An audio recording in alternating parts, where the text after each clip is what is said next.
Hey everybody, we're back with the Will and Willis podcast, and today on the show we're going to take a look at the feud between Dusty Rhodes and the Four Horsemen. Of course, we'll cover some headlines, and finally our Q&A session is up and running. We'll take some fan questions today on the air. That's all that and a lot more on the Will and Willis podcast.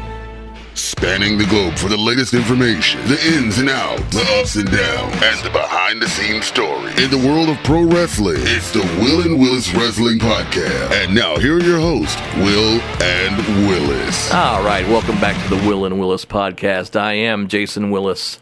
And conspicuous by his absence today, my co-host Will Spann is missing. He is suffering from a bit of a home-based injury. He's got a little bit of a neck problem, so we don't have Will here in the studio, and I'm going to do my best to fly solo here and just hopefully entertain you over the next maybe hour or so, depending on how long this goes. We'll just have to see. I did want to give a snippet about myself. I've had some Q&A questions here lately, and it's like, well, what makes you such a big expert on the sport of professional wrestling? Well, I have been in on an independent level, the sport of wrestling for 17 years, and seen a lot of things, done a lot of things, and something crazy that happened to me on the way to the studio this afternoon. A friend of mine, his name is Scott Grady. He's been a referee here in the Low Country area of Charleston. That's where we broadcast from for many, many years. And he pointed out to me that the Hurt Business stable in WWE is actually an idea very similar to an idea he and I came up with on a road trip when we were coming back from Statesboro, Georgia. I managed a group at the time, or was in the process of forming a group called Legit, and that was abbreviated. It was the League of Extraordinary Gifted Individual Talents, is what I wanted to call it. Had a suggestion from a gentleman named Jake Manning, the Man Scout. You can Google him because some of these names you may not be familiar with. And Jake said, it seems like every wrestling promotion has a dynasty. And of course, my group was called Dynasty back then, and we still have hundreds of dynasties in independent wrestling. Well, anyway, we were looking for something different to do, and we came up with Legit. So as we came up with Legit, we wanted to try to find some guys for this new stable. I had been doing stable building basically most of my managerial career, and we wanted to do a little different twist on it. So we kind of went with the anti-company, anti-establishment angle we were going for, and as I was talking to Scott in the car, it's like, well, if you do this faction, who do you want? A couple of names, the aforementioned Jake Manning, of course, and then a gentleman named Caleb Conley, who some may be familiar with, some not. Made some appearances on NWA and TNA, Ring of Honor. Some of those not quite WWE promotions, but the smaller independents on, they're actually major promotions. I shouldn't call them independents, but maybe number 2, number 3 promotions at the time. And then a gentleman that if you watch WWE, you should be very familiar with. He just joined the Hurt Business. That's Cedric Alexander. So I wanted a group that contained Alexander, Manning, and Conley, and Cedric Alexander was going to be the reluctant member of the group. He would join us last, just like what has happened when he joined the Hurt Business a few weeks ago. And they're doing exactly... Now, I'm not saying this that WWE has copied my idea. They didn't. Don't get that twisted, folks. They didn't copy my idea. What they did was just take an idea that had already been done, which is what I did back in, when we were putting this group together, about 2011. It's the old Barry Windham angle from the Four Horsemen in 1988 when he turned on Lex Luger and joined the Horsemen. And that will lead into our segment later when we talk about Dusty Rhodes. That's going to be our deep dive topic for this week, Dusty Rhodes and the Four Horsemen feud. But before we do that, anyway, I just thought that was kind of a funny how life and irony work together in the world of wrestling. So, Cedric, my friend, hats off to you. I hope you're doing well. And enjoy your time with the Hurt Business. I'm glad you're getting some spotlight on television and on Raw, and kudos to that guy. Let's go into a few headlines, shall we? Let's do the headline segment. All right. There's been a new COVID outbreak in WWE. There's been a new outbreak of the disease, according to John Alba of Spectrum Sports. Alba tweeted the following on Monday evening. Multiple sources say that there was a COVID outbreak within NXT recently, and he was working on the details of the story, but sources indicate it might have a decent effect on creative, which basically means what you're going to see on television. This story was quickly corroborated by Fightful Select, a Fightful Select report stating that the Performance Center classes were canceled over the past few weeks. Per Alba, some have gotten relaxed with mask wearing, especially in spots where some people congregate, and this was a concern over that. There was a concern over that. Personnel were still testing positive as recently as this past weekend, with the belief being a coach accidentally was responsible for the spread. Of course, the last report with COVID-19 we got was back in July, where it was reported that upwards of 40 performers / office staff, etc., had tested positive. The most notable names in that group were AJ Styles and Renee Young, who has since left the promotion. And of course, WWE is under intense scrutiny for the way it's handled the global health crisis, with the group not introducing a full testing system until several months after the onset of disease. Of course, this is no longer the case. WWE has tightened its protocols, though the new outbreak is troubling. And also, AEW has been afflicted by the pandemic. AEW has its own problems, as Lance Archer has contracted the disease and had to be replaced this past Wednesday on AEW Dynamite by Eddie Kingston in the main event against Jon Moxley. Of course, Lance Archer has tweeted since that he will be there and cleared in a couple of weeks, ready to face Moxley at the TNT anniversary show, and I believe that takes place on October 7th. I could have that date wrong. I would like to check my calendar. October 7th is a Wednesday, so that may be the TNT anniversary show indeed. It'll be advertised. We'll confirm that up next week.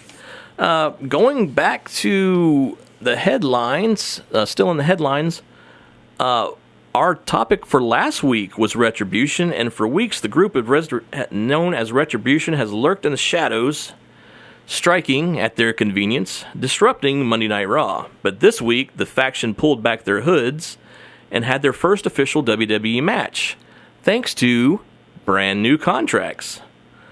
The Hurt Business then ran off what appeared to be the 5 core members of Retribution, only for the numbers game to get the best of MVP and his cohorts, which set up a match for later in the night.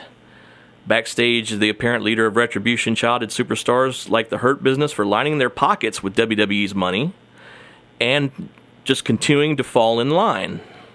Both sides carried out assaults throughout the WWE Thunderdome, leading to the main event. During that 6-man tag match, we also learned the new names of 3 of the members of Retribution as Slapjack, who is Shane Taylor, T-Bar, which is Dominik Dijakovic, and Mace, Dio Madden. All 3 of them looked impressive in the match, but there may be a limit to how many enemies you can make before it comes back to bite you, as the Law locker room did empty to lay the smackdown on Retribution as the show closed. And of course, there are other members, maybe up to a dozen, of Retribution, and we still don't know if there is a payoff or if there's somebody else that's going to debut with the group. So stay tuned to WWE Raw for more Retribution news. Glorious Robert Roode is returning to WWE. That's right, former NXT United States and Raw Tag Team Champion Robert Roode has been stuck in his home country of Canada due to travel restrictions surrounding the COVID-19 pandemic for months. As a result, he's been absent from WWE television, even after he was quietly traded to Raw, the Raw roster, alongside tag partner Dolph Ziggler. But based on our new reports from WrestleVotes this week, it sounds like Robert Roode's luck is about to turn. The account tweeted Monday, Robert Roode, who's been away for months, is expected to return to Raw within the next week or two. Dolph Ziggler recently poked fun of Robert Roode's absence on Twitter, posting a picture of them together and stating the following: "If anyone has seen whereabouts of this man, contact WWE Raw immediately. I hate going to Hooters alone after work." All right. Will Ospreay, New Japan news. First time we've had any G1 New Japan news on the program. G1 tournament over in New Japan is taking place as we speak. And Will Ospreay made his major return to New Japan Pro Wrestling since COVID-19 cast a major shadow on the globe, and he did so by being a participant in the ever-popular G1 Climax tournament. Ospreay laid down British Law down in the middle of the ring as he defeated Yujiro Takahashi during night one of the tournament and cut a brief promo after his hard-fought win.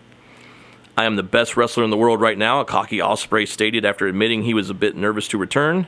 "New Japan has been good during this pandemic era. However, it is so much better that Will Ospreay is back. This G1 is about being the one, and you are looking at him."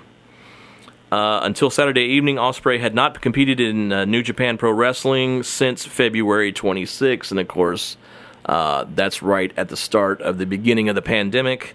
Wrestling fans might recall a Twitter beef with Ospreay and Seth Rollins over similar claims Ospreay made on Twitter last summer.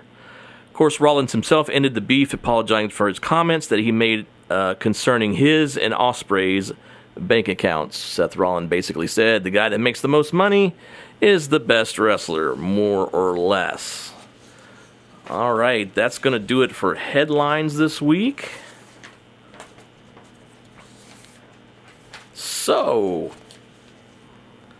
let's get down to the main event, shall we? The main topic for this week is the feud between the American Dream, Dusty Rhodes, and not only the Nature Boy Ric Flair, but the Four Horsemen. So when you talk about Dusty Rhodes, for those of you who are not familiar with Dusty Rhodes was how do we say it? He was kind of a chubby guy, just kind of an average, everyday, modern-day guy. Ric Flair was flamboyant. He wore fancy robes. He wore nice suits.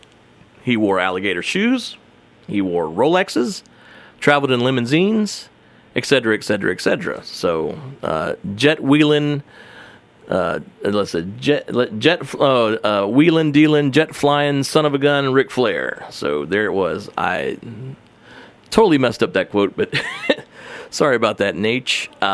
Anyway, so back in 1984, at the end of 1984, back then, Starrcade, which was the premier event for the NWA, always took place on Thanksgiving night. And on that date in 1984, the main event was Ric Flair versus Dusty Rhodes in what was called the $1 Million Challenge. The winner would win not only the NWA World Heavyweight Championship, but $1 million in cash. Flair would go on to win that match via stoppage from special referee Joe Frazier. After the match, Dusty was more mad at Frazier, saying he would get him because of the blood stoppage, that this was not boxing, and that he could have continued. So, as we go along in 1985, Ric Flair was he took on all challengers, really. It didn't seem to matter which side of the good guy, bad guy spectrum you fell in. He was willing to take on all comers. He soon started a little brief feud with Magnum TA, even against Tully Blanchard, who would later become part of the Four Horsemen. We'll get into that a little bit later.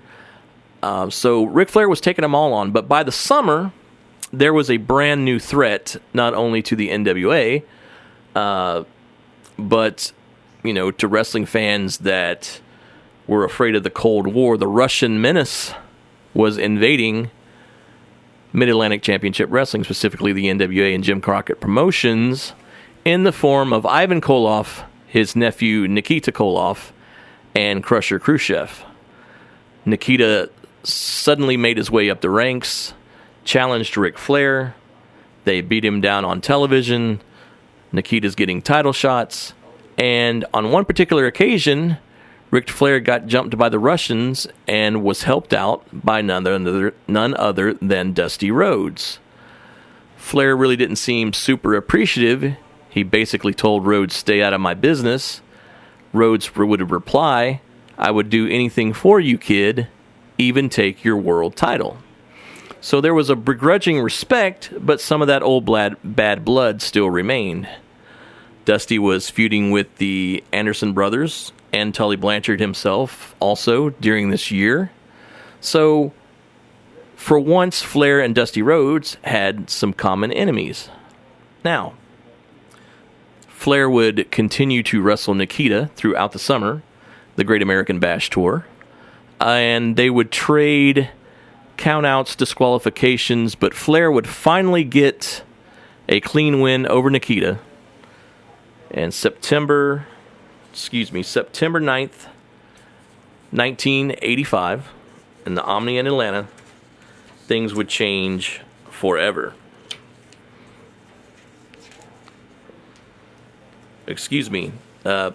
Might have to edit here. September 29th, I said September 9th. September 29th in the Omni, everything changed. Flair had beaten Nikita, the Russians, 3-on-1 attack on Ric Flair, and out of nowhere comes the American Dream to make the save yet again. But this time, Ric Flair is angry, yelling at Dusty Rhodes, how dare you get into my business? And the Andersons attack Arn and Ole Anderson, who have been portrayed on screen as Ric Flair's cousins. And this goes all the way back to Ole and Gene Anderson, the original Minnesota Wrecking Crew. And that might have been something the fans forgot. The Andersons and Flair, rather than being grateful, attack Dusty and proceed to break his leg. Now, the fans are, of course, outraged at this. How dare Ric Flair do this? And are literally pushing up against the sides of the cage, and full-scale near riot in the Omni in Atlanta that night. We would see Dusty on TV. He would have x-rays shown. Dr. Jim Andrews, a famous orthopedic surgeon in Birmingham, would come on and say, Dusty's had this terrible injury. And they would make a special boot for Dusty that was enforced with basically what comes down to a steel-toed boot. And that would protect Dusty's broken ankle. Of course, the Horsemen were, they weren't the Horsemen yet. Ric Flair was enraged by this. The Andersons were enraged by this. Like, how dare they? That's a foreign object on his foot. So when Dusty came back, he cut what is the most infamous promo in wrestling history. That is the Hard Times promo, where he talked about the common man being held down, computers are taking your job, and that's what Ric Flair had done to him, that he had taken money out of his family's mouth by injuring him and putting him out where he wasn't able to wrestle, and Flair would pay the ultimate price, that price being the World's Heavyweight Championship. So as we got into Starrcade 85, the main event, of course, Ric Flair, Dusty Rhodes, Part 2, basically. And then, of course, no $1 million stipulation this time. Ric Flair and Dusty would go about 30 minutes. The Andersons would attack. They would get bounced out of the ring. As the referee was on the floor, Dusty Rhodes gets the pin. New referee comes in. And we have a brand new World Heavyweight Champion in Dusty Rhodes at Starrcade 1985 Thanksgiving night. Or so it seemed. Because the next week's television would reveal that referee Tommy Young had disqualified Ric Flair due to outside interference. Dusty Rhodes was the winner of the match, but because the title cannot change hands on a disqualification, Ric Flair was still the champion. All this would continue to add fuel to the fire of this feud, as now Tully Blanchard would enter the group when he got rid of Baby Doll. Dusty Rhodes and Magnum TA came to her defense. Tully took on J.J. Dillon as his manager, and soon he became the manager of what was known as the Four Horsemen. This took place pretty organically. The Andersons would kind of interfere with Tully's matches. Tully's would team with them every once in a while, and then finally Arn Anderson cut the famous promo, the local promo where he said, "You haven't seen this much havoc since the Four Horsemen of the Apocalypse," and thus it caught on organically, and they were indeed the Four Horsemen. So now with Tully Blanchard in the mix,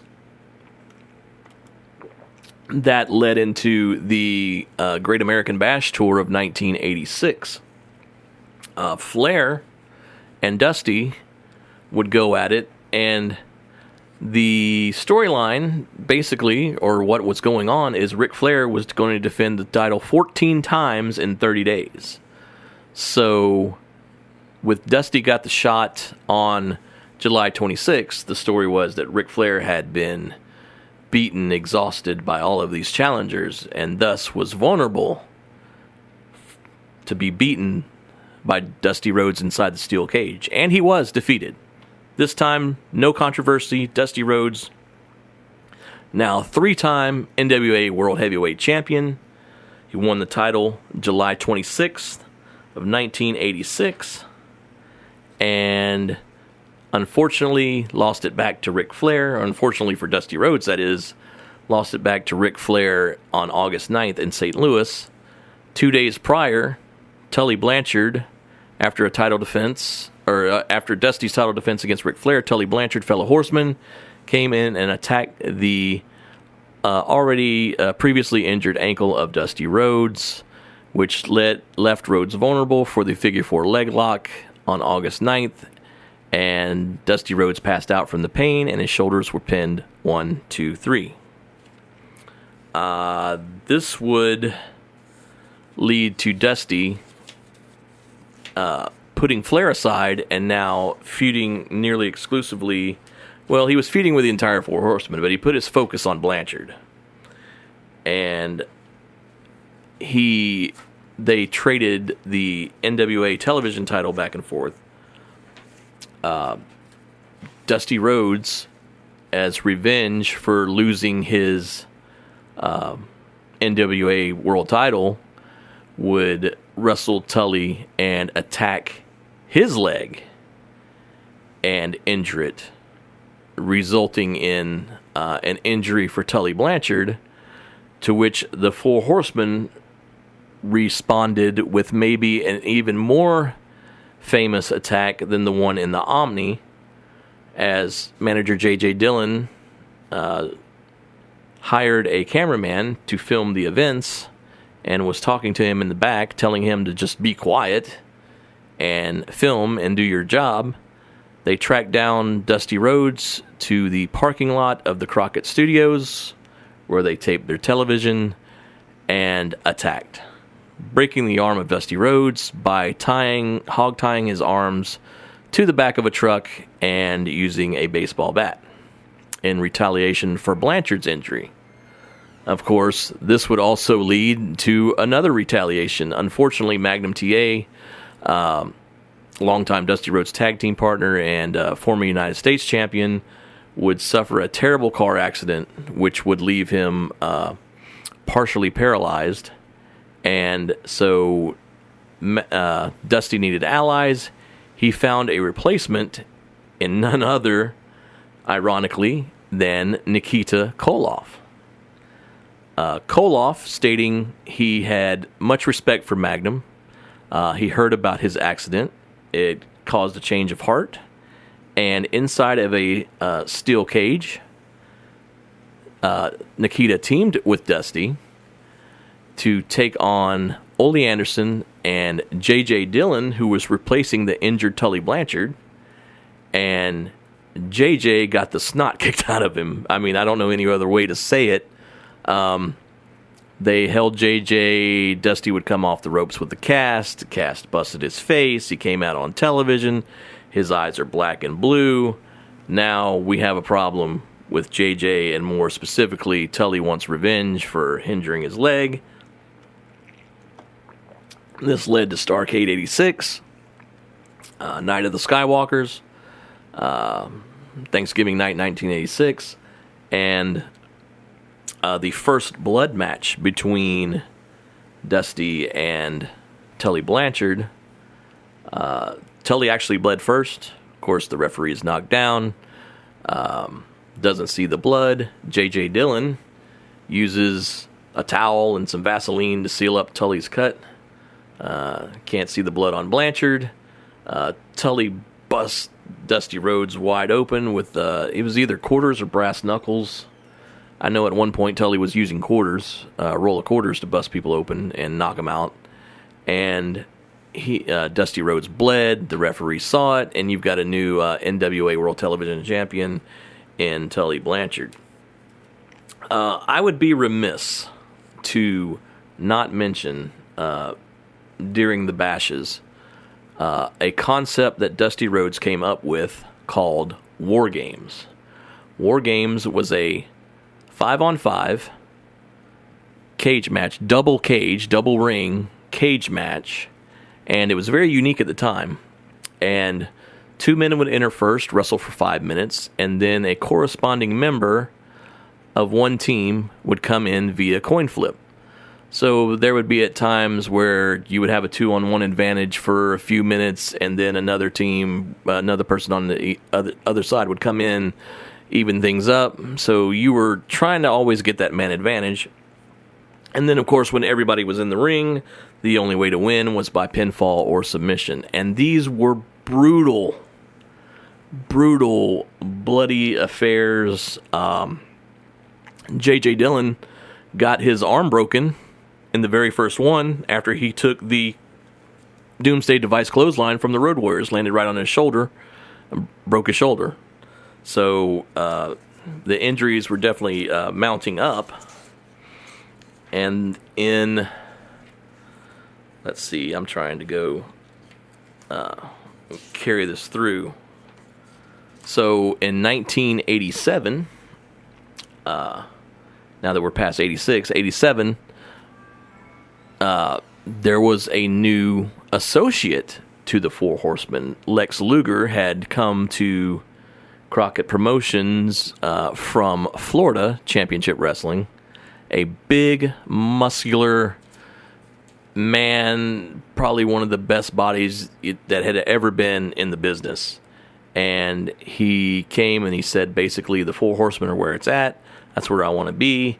If I can't be a member, I'm definitely going to be an associate. And J.J. Dillon took him on. And not soon after that, Ole Anderson, who was spending less and less time with the Horsemen, was outed of the group. There was jealousy between Blanchard and Anderson. Blanchard said, Ole called me an outsider. I'm part of this group too. Ole Anderson was taking time to train his kid for amateur wrestling. Blanchard called him a snot-nosed kid. Ole beat him up on television. And then, of course, the entirety of the Horsemen turned on him, including Arn Anderson, his nephew. I believe he was presented as his nephew at the time. nephew or cousin. Either way, they're related. And so JJ would say, Arn, despite family, has done the best for the team. He's Four Horsemen through and through. Ole, you never were. You were always selfish. Yada, yada, yada, yada, et cetera, et cetera. Ole would kind of disappear. After Starrcade, he would fight Big Bubba Rogers in a cage, and then Ole more or less kind of disappeared from television. So Lex Luger was the Fourth Horseman there for the long time. And so Dusty Rhodes, never being out of the spotlight for too long, set his sights on Lex Luger and the United States Championship after Lex Luger beat Nikita Koloff on the Great American Bash Tour in July, which set up a Starrcade 1997 pay-per-view. Oh, excuse me, I said 1987, excuse me. Ric Flair had lost the world title to Ron Garvin in September, and it was a chance, to quote Arn and Tully, who had recently won the tag team championships, for all the Horsemen to capture the gold, to hold the gold in one fell swoop. Surprisingly, in Chicago, Illinois, which was taking the pay-per-view out of Greensboro, which it had traditionally been, even though Starrcade 85 was on closed circuit in Atlanta and Greensboro, Chicago was actually the second biggest market for Crockett Promotions, so they wanted to get rid of the southern feel and become a more national promotion, but it didn't quite work out that way for them. It was a non-successful pay-per-view due to Vince McMahon programming against them and launching Survivor Series. And the deal with Survivor Series was, if you don't order Survivor Series, you can't have WrestleMania. Well, WrestleMania 3 had blown up in 1987 and was the biggest drawing pay-per-view, wrestling pay-per-view to date. So guess where the cable companies went with? They went with the WWF. So anyway, back to Starrcade 87. Blanchard and Anderson retained their titles against the Road Warriors in Chicago, which is kind of a shock because that's the Road Warriors' hometown. Ric Flair regained his heavyweight championship from Ron Garvin, got it back. But the missing piece, ladies and gentlemen, was the United States Championship, which was captured by none other than Dusty Rhodes when J.J. Dillon himself had tossed a chair over the cage. Dusty Rhodes retrieved it, DDT'd Luger on the chair, and you have a new U.S. champion. So where does this go from here? Well, Dusty's still in the mix, but 88 was kind of a transitional period for Crockett Promotions. There was some new stars coming in. They had just absorbed the Universal Wrestling Federation. They had bought it from Bill Watts, thinking they needed it to compete with the WWF, would help them go more global. They relocated their offices to the middle of Texas, to Dallas, Texas, getting away from the Charlotte, North Carolina area, and tried to establish themselves as more of a national promotion. But in doing so, it actually led to the company's downfall, because soon the expenditures were outweighing the money that was coming in. Crockett had banked a lot on pay-per-view, but those pay-per-view revenues weren't coming in. And by the summer of 1988, Crockett was in the hole nearly $5 million. So, even though the Bash tours were doing well, and business was actually still doing quite well in 88, Crockett Promotions just couldn't stay afloat. So finally, a deal was finalized in November, or it was signed in November. I think it was actually finalized in early 1989 that Ted Turner and his World Championship Wrestling program would buy Crockett Promotions, and as a member of the NWA, he would now own the company. And of course, in the transition, this is kind of where the feud comes to an end, because back in April, Luger left the Horsemen, and Barry Windham became a member after they won the tag team championships at Clash of the Champions 1. Windham turned on Luger. Dusty Rhodes got involved as the Midnight Rider, and then he would face Barry Windham at the Great American Bash, and then Ron Garvin, of all people, would attack Dusty Rhodes. So there was a lot going on, very convoluted things going on in 1988, and I think that may have been because of the transition, not knowing whether the company was going to be sold or not. Anyway, the saga of Dusty Rhodes and the Four Horsemen basically ends that year because Barry Windham soon leaves for the WWF, and Dusty himself would leave for the WWF after being fired for an angle with the Road Warriors that contained some violent scenes, and Turner Sports had banned all blood on its broadcast. Dusty Rhodes got stuck with a spike by the now bad guy Road Warriors and bled buckets on Turner's television, and that was a big no-no. So Dusty was fired. He goes to the WWF, and it was the end to one of the great feuds in professional wrestling. It really transformed the NWA. It really drew them big money. It got a lot of eyes on the product. Where they possibly went wrong was that, Dusty was he was actually the booker for Crockett Promotions and maybe couldn't separate himself away from the spotlight, or he just simply didn't give himself an out. We can go back and forth on that topic. Dusty never held the world title for very long. He got that brief run, but it's not like he made himself the guy. Ric Flair was still the guy. The Horsemen were always spotlighted, but and this may not be Dusty's fault. They weren't really appreciated by, especially Anderson and Blanchard. I don't think they were really appreciated by management for how good they were, and being the backbone of the NWA. And they had left in September because of some bad payoffs. So once you lose your core group, you can't regain that momentum. And, like I said, pretty soon Dusty himself was out of there. So guys went to seek their fortune elsewhere. Ironically, Ric Flair would leave what was now becoming WCW in 1991 after a dispute with their president, Jim Herd, who didn't appreciate Ric Flair for who he was, what he was, a guy that was just not suited to run a wrestling company. So that, in a nutshell, ladies and gentlemen, is the saga of Dusty Rhodes, and I just kind of gave a brief, glossy overview of that.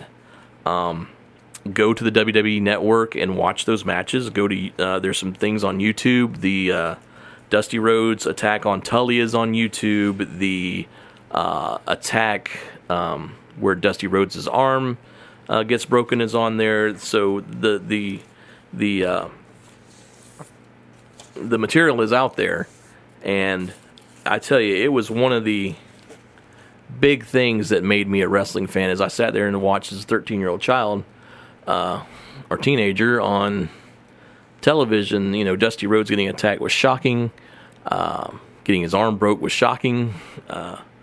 So they really pushed the boundaries there in the NWA. But my goodness, what a ride. What a fantastic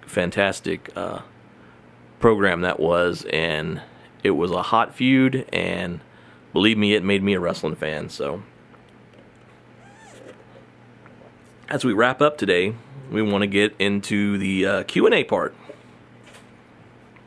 So basically, I got a couple of questions from some folks out there, and thank you very much, guys, for supporting the Facebook fan page. Like, we got over 100 likes in 12 hours. And then people are, still slowly finding the podcast. They're still slowly finding the Facebook page, excuse me. But we got 40 new likes in just the last 24 hours. So thank you for supporting this podcast. Thank you for everybody that supported me and supported Will. We really appreciate it. And like I said, if you have any, that's the Will and Willis Wrestling Podcast page on Facebook. And you can also email us if you have any questions or suggestions. Will and Willis Cast at gmail.com. So let's go into some Q&A. The first one,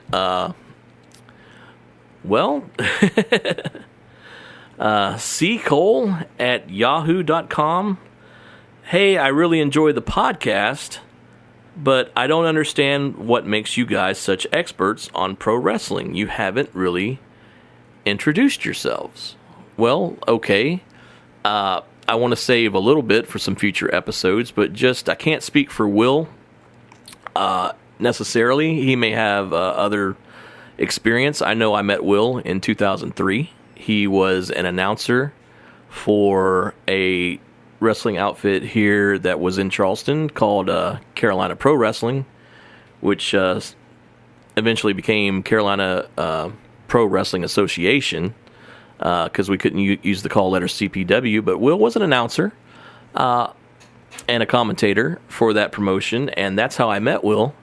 I myself started in the independents, starting in Charleston. My first match was actually as a referee, August 25th, 2000. I'll never forget that date.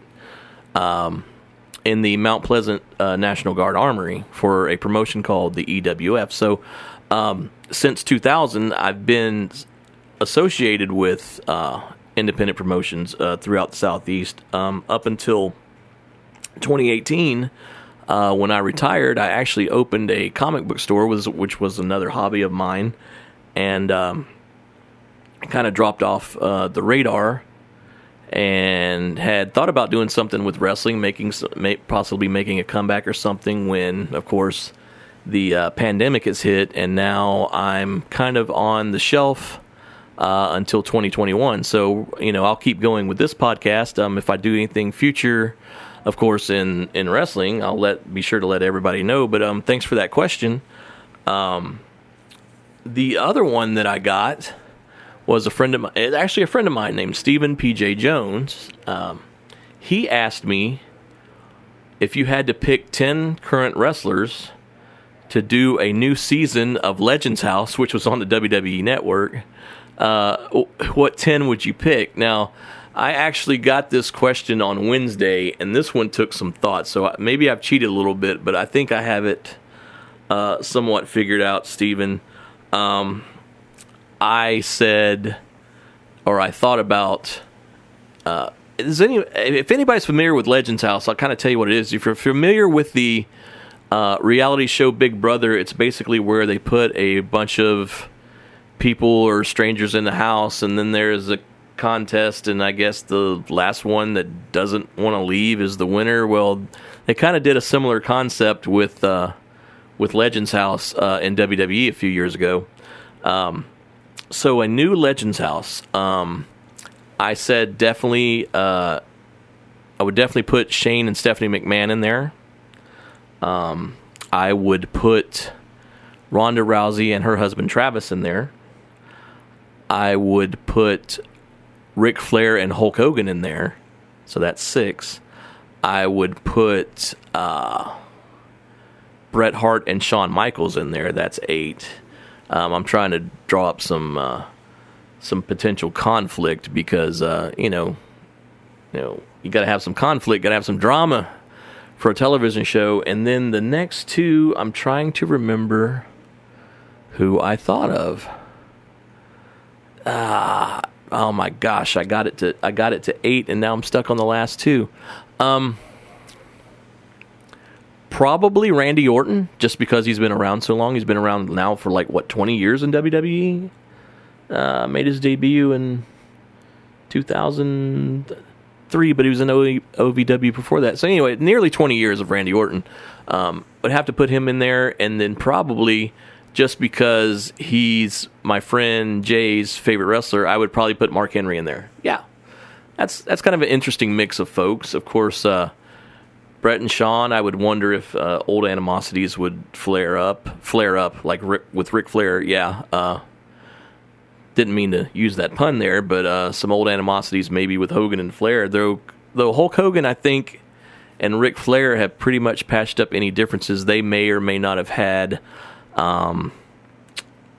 Because when Ric Flair was very, very sick and had his surgery and was in a coma for about a week, I think Hogan was one of the first to reach out to Rick after he recovered from the coma. So, and I know I'd seen them on some videos since and hanging out and talking. So, good for those guys. I mean, that's the two biggest names really in our sport, or at least over the past 3 decades or so. It's always been Hogan and Flair. Of course, you can make the argument that Stone Cold Steve Austin's a bigger name, or maybe The Rock's a bigger name, but no one's had the longevity that Hogan and Flair have had. And of course, I got to put Brett and Shawn in that house, because what a rivalry!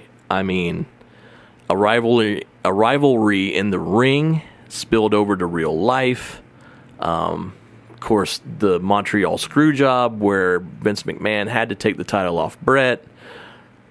Just a lot has happened between those two, so I think it would be interesting to have those. And then Bret Hart has just, I almost want to laugh, because he just seems so bitter at times towards his fellow wrestlers and things that have happened to him. So he would probably stir up trouble in the house.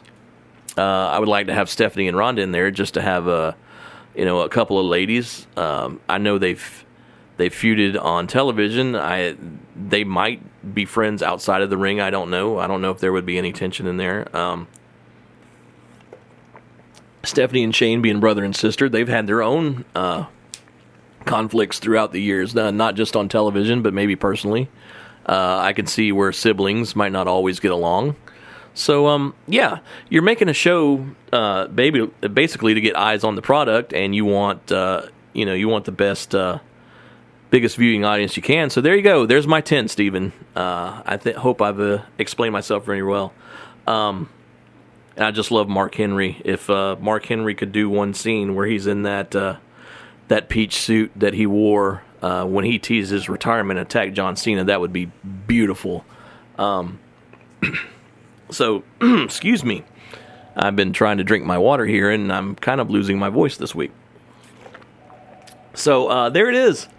And I would be remiss in closing if I did not cover the death of Joe Laurinaitis, a.k.a. Road Warrior Animal, that happened this past Wednesday as I sit down and record on a Friday afternoon. And just a rough week for me personally, but this one hurt. I'm glad the Road Warriors are reunited in heaven, but man, that was just a shocking blow. Autopsies have come back and said it's natural causes. So hopefully the man died peacefully in his sleep.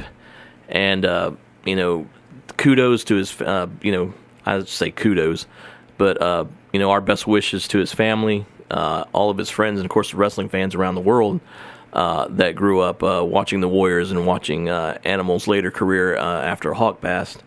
And just a sad thing. I usually don't get too serious on this podcast, but between pandemic outbreaks and Animal passing, it's been kind of a downer. So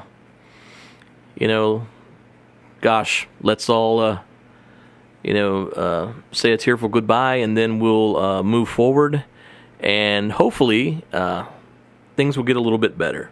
So next week, hopefully will be back, and we will do an in-depth look at the Road Warriors. We'll talk about the Dark Side of the Ring. We'll talk about some of the documentaries, and of course, our first introduction with the Warriors, and the first time I saw those guys, and how incredibly awesome, big, and powerful and strong they are.